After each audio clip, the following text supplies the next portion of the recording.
Welcome to this edition of the Handy Randy Show. I have a friend on the program today that is associated with a really neat story that I ran into 7 years ago. Ernie Long. Welcome, Ernie. Thank you. Ernie called me and told me about a fascinating story about an engine, a lost engine that sat in a barn in Cuyahoga Falls, Ohio, for over 45 years. This engine came out of a disassembled Bantam truck thing. Was owned by some brothers from Goodyear Heights in the Akron area, and we ended up doing a show a few years ago. I didn't know enough about it, just enough to be dangerous. Well, since then, I've learned more about this storied vehicle. And it's funny because I was going to do a show on a Bantam, American Bantam car company, and here, lo and behold, this is maybe the most famous of all Bantam vehicles, the Hollish Brothers race car. So I found some photos. Ernie loaned me a bunch of photos. I got some stuff off the internet, and this kind of explains about this long-lost engine. Watch. This is a story about a mid-50s Oldsmobile engine, 345 cubic inch chain drive that was hidden away for more than 50 years. This engine was sold to a guy in Michigan. He was going to put it in a Model A Ford street rod. When he got it, his friend said, this engine has a story. And he did detective work to try to determine what this engine was originally in.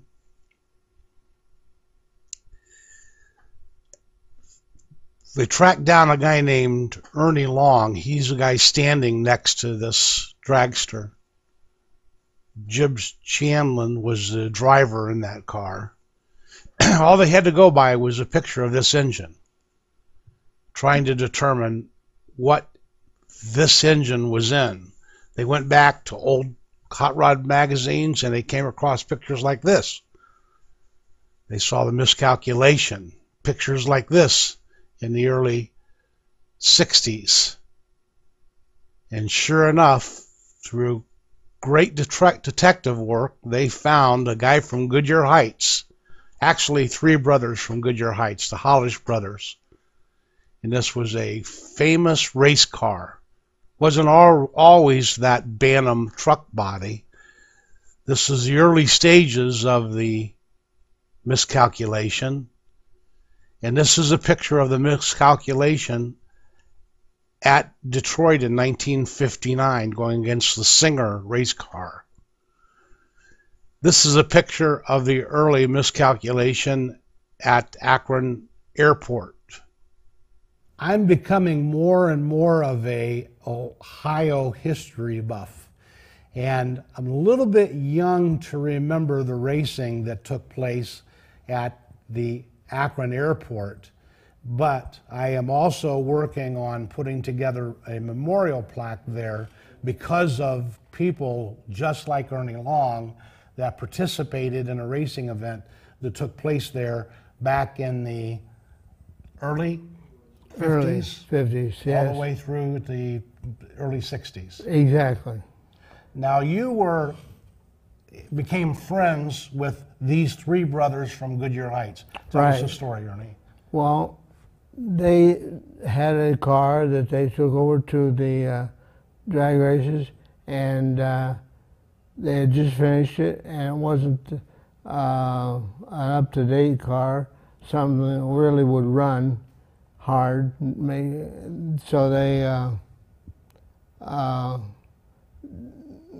took it over there and they drove it, and they scored some points, and it was the beginning of the Hollish Brothers, and racing and how they done it. And along with that, it was combined with the airport and the runway, and how there's a road around there called the Access Road, and they used to race on the Access Road, and that's where they began. This vehicle was quite unusual, as you can see from the photographs. Most of the cars, the race cars back in the 50s, they just didn't use Oldsmobile. They didn't use Oldsmobile with a blower on it. True. And it was so unordinary. And as this magazine that was from Hot Rod Deluxe did a layout on this particular car, and that's even the article says that you didn't have Summit Racing back in the early days of racing. Right. So you couldn't go buy a part because there's no place to go. You had to make them. And Joey was a machinist at Goodyear, and I hate to say this, but Goodyear was very vocal in having parts made for that car. Right, a lot of parts built during the day right. at Goodyear Machine Shop, particularly for the Salas brothers. But as I've told this story before, we call them government jobs. Right. That's what the name of them were, government jobs. And government jobs were done all throughout the city back in those days. Our friend Arlen Vanke, Akron Arlen Vanke, his dad Louis was a foreman at Goodyear Aerospace, and we know for a fact that a lot of parts were built at Goodyear Aerospace for race cars, probably a lot of them for Akron Arlen Vanke's car. Art Arfons was part designer, part help on this engine. Well, the manifold that connects the blower with the motor, you couldn't buy an adapter or the manifold itself from Summit. There was no Summit.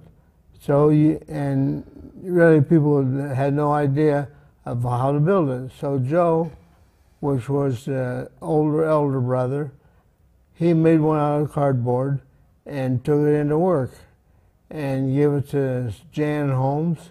Jan Holmes was a sheet metal worker there, and Jan Holmes cut out the pieces, and welded them together. Welded them together. These were aluminum blocks, parts, right? And to build that manifold, but you had to have some way to connect the blower to the motor. This is a 471 blower. That's right. Now, Ernie came in on this, and to connect the dots on this blower. On top of this blower is a kind of an old-fashioned, one-of-a-kind air scoop. Well, I had just become a tinner, a sheet metal worker for short, and Joey told me what he wanted, and it needed a gear guard for the chain driven and fender wells. So I took them to where I worked on a Sunday night, and I made those up for him, and I brought them for Joe, and I brought them back to the shop. So Nestor Heating and Air Conditioning in Mogador also was part of the government jobs. Was part of the government job. This car with a Bantam body, with brothers that raced it at Akron Airport, eventually with a driver with the name of Jiggs Shamblin, that was his nickname, Jiggs, went to Detroit in 1959. Right. And competed against the best race cars in the nation. And along with some other friends from our area, like Art Arfons, that welded the manifold, the makeshift manifold together. Odie Smith from Odie's Automotive also participated in that 1959 race. George Montgomery. Ohio George. George was from Dayton, but he came to the airport weekly to race his race car. All of those participated in the 1959 race in Detroit, and all of those race cars did extremely well. Unfortunately, the miscalculation, the Bantam truck with the Oldsmobile engine had a little mishap, but I have a portion of that 1959 race I'd like you to watch, and watch the miscalculation in action. Take a look.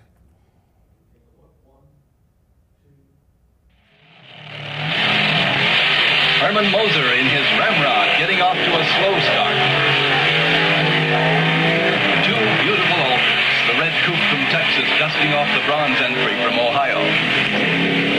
Charles Johnson from Michigan, trailing John Klein from Massachusetts in the modified roadster class.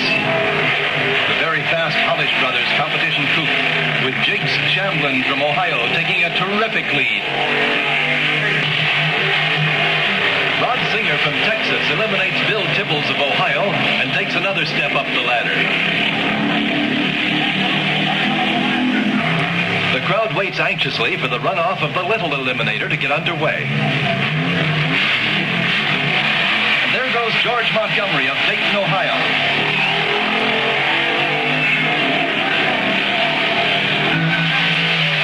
The winner with hood flying. Otis Smith of Ohio, a roadster class winner, takes on Gabby Bleeker of Illinois, a altered winner, to win middle eliminator. Up to the halfway mark, they're neck and neck.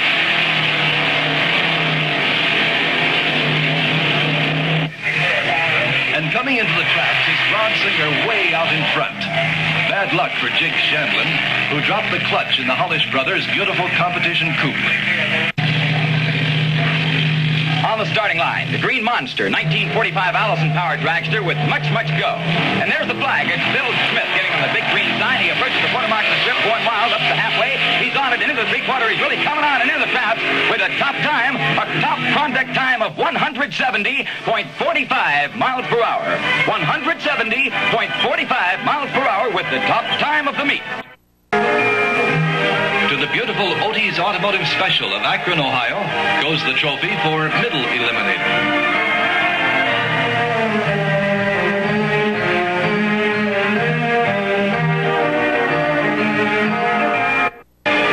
Wally Parks beckons to the crew of the Green Monster to share honors with Art Arfons for establishing a new top speed record on gas of 170.45 miles per hour. Welcome back. I'm with Ernie Long, one of the participants from the gang that raced at Akron Airport in the 50s. Unfortunately, we've lost a good part of those old-timers. One of the Hollish brothers is deceased now. Right. A lot of the guys that raced and built cars are gone because, quite frankly, everyone is now approaching the late 70s, 80s, 90s that raced there. Right. This, everybody was young at that time, and such as myself, and I'm 76 and 77. And it's just the ages that everybody is passing away. So I was fortunate enough to run into you at an open house just the last week or so, and I saw you and said, "Oh, wonderful, Ernie. I know you've had a couple bouts, you've been ill, but you're well enough to come onto the show, and I thank you so much for coming out to be with me today." And the racer of this vehicle also is still around the neighborhood, Jiggs. And I ran into Jiggs at the memorial service for Odie Smith. Odie passed away, and Jiggs was there honoring Odie Smith from Odie's Automotive, and I had a chance to sit down with Jiggs. He was the one that raced this car at Detroit in 1959. Let's take a look and see. He was the driver. Yeah, he was the driver. Let's take a look and see what Jiggs, his angle on this was. Watch. We've watched the highlights of the 1959 NHRA. We saw the miscalculation, which was the yellow, sort of an altered bantam-bodied panel truck or whatever, yeah. Kind of a strange contraption.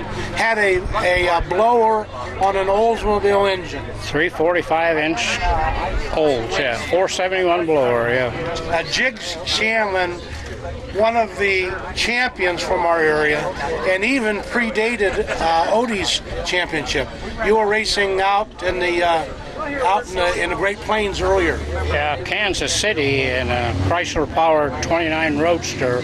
I won a Roadster competition, yeah, and set a world record. I mean, a record for the class, you know. Well, congratulations. Now, I was told, somebody told me, I don't know who it was, but it might have been one of the old flagmen, that your trick was as you watched the tendencies. Of course, we didn't have the Christmas tree then. We had a flagman. Right. So you were real quick out of the gate because you studied the flagman's tendencies. Tell us about that, Jiggs. Well, I would hang out at the starting line and I watched the guy, because when he moved his wrist for the flag, I was gone. But we had a lot of false starts for that top eliminator, and that's another story. A lot of politics involved. Seems like I raced twice as many cars as anybody else. So. Well, again, one of the champions from our area is still with us, one of the original group out there, the Cam Jammers, that participated in the event. And one last time we will see Jiggs ruining the clutch at the Detroit NHRA Championship. Watch right now. Up to the halfway mark, they're neck and neck.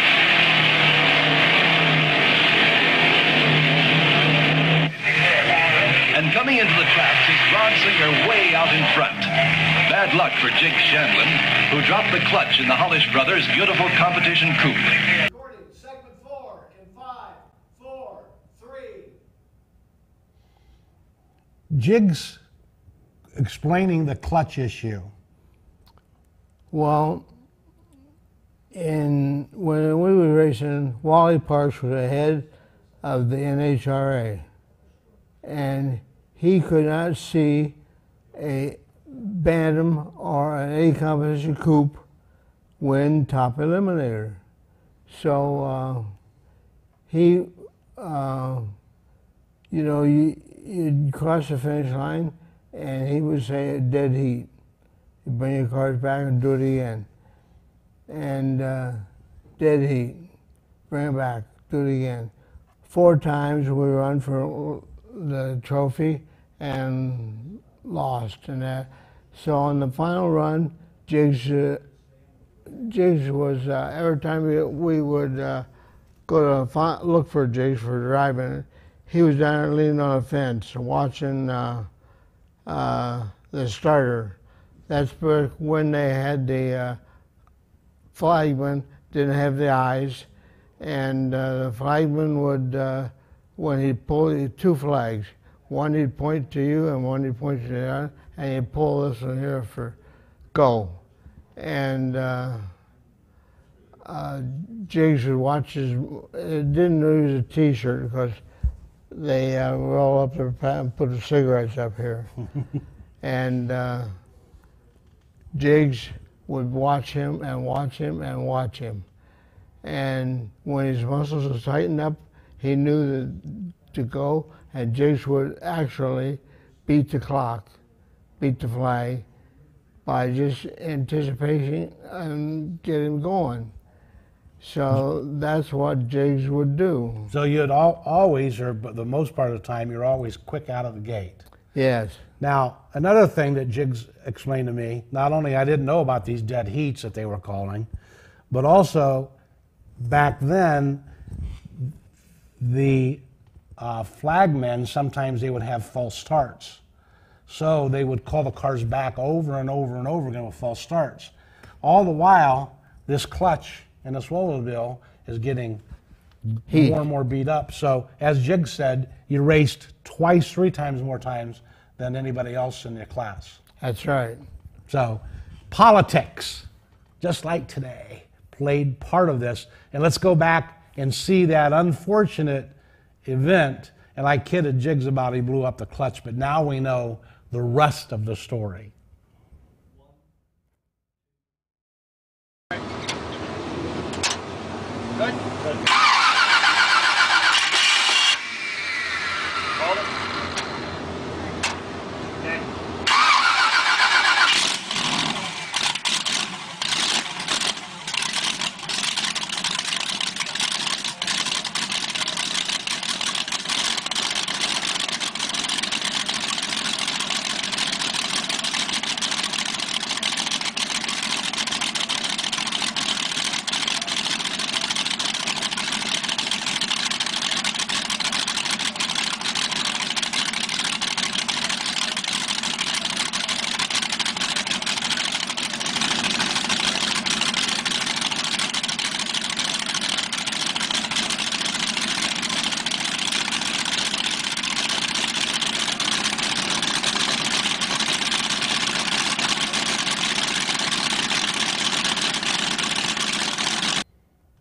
Now, in 2005 or so, we're guessing somewhere around there, a young man from Ypsilanti, Michigan, purchased an engine on eBay that was in this engine, the storied engine, and that's what this whole story is about. Right. And with the intentions of putting this engine in a Model A.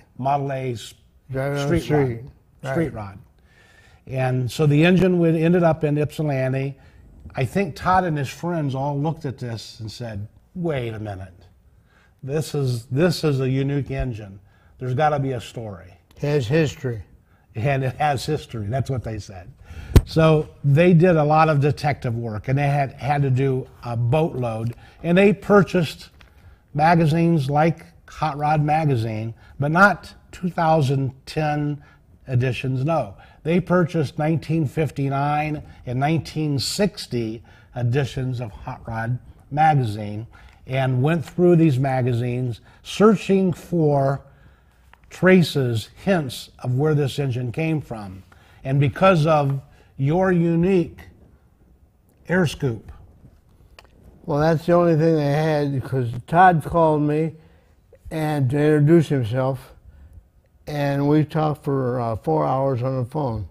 And he told me he bought the Hollis Brothers motor. And I said, no, that's been junked a long time ago. And I said, if you did, tell me something about that motor that I will recognize.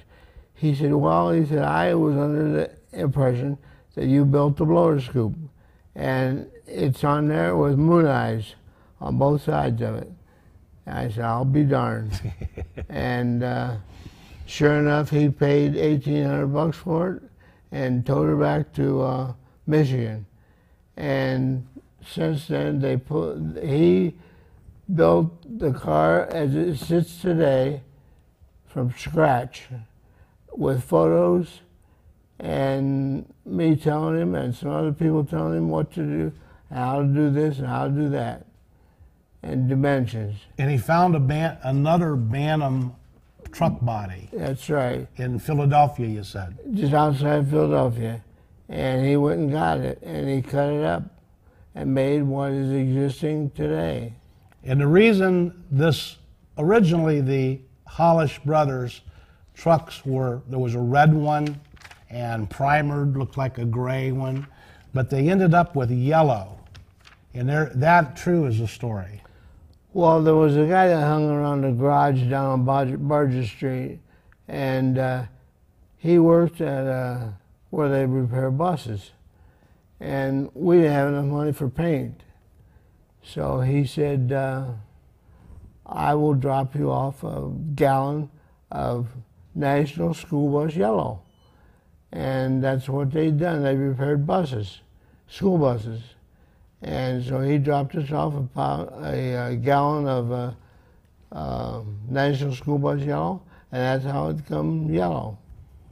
So all of these stories, all of these people that participated throughout the years in the neighborhoods, and all of this is putting this car together, ended up with what we have today, and that is Todd Schmidt from Ypsilanti from photographs. That's right. And he put a big banner of Joe next to his car in his garage in Ypsilanti, and used photographs, used the existing engine that Ernie helped build, and put this car together. And we now have this car actually back on the road, and we have videos to prove it.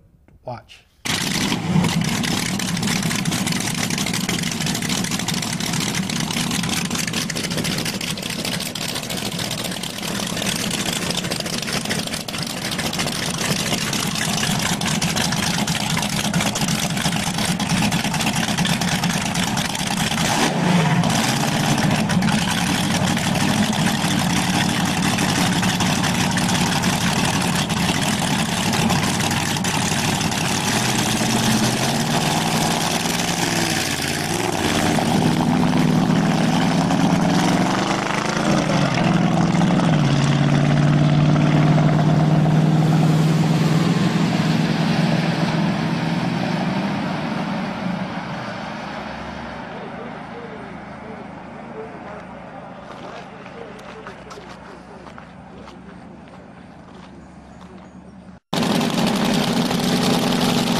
So this is one of those, now you have the rest of the story and another portion of the great stories that came out of racing at Akron Airport.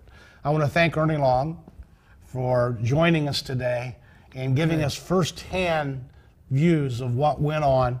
And the one thing that the Hollis brothers, when Todd contacted Joe, and Joe said, talk to Ernie.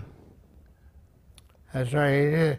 Well, as it says here in the book, it says, talk to Ernie. He drank the least amount of beer while we were building this car, and knows and probably remembers it the best. So basically, the expert, because he drank the least amount of beer when they were building the car over on Goodyear.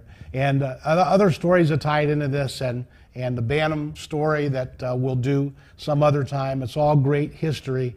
And let's go out one more time with thanking Ernie for being here. Get well soon, Ernie. Glad to be with us. Thank you. And we'll go out with the Hollis brothers, Miscalculation.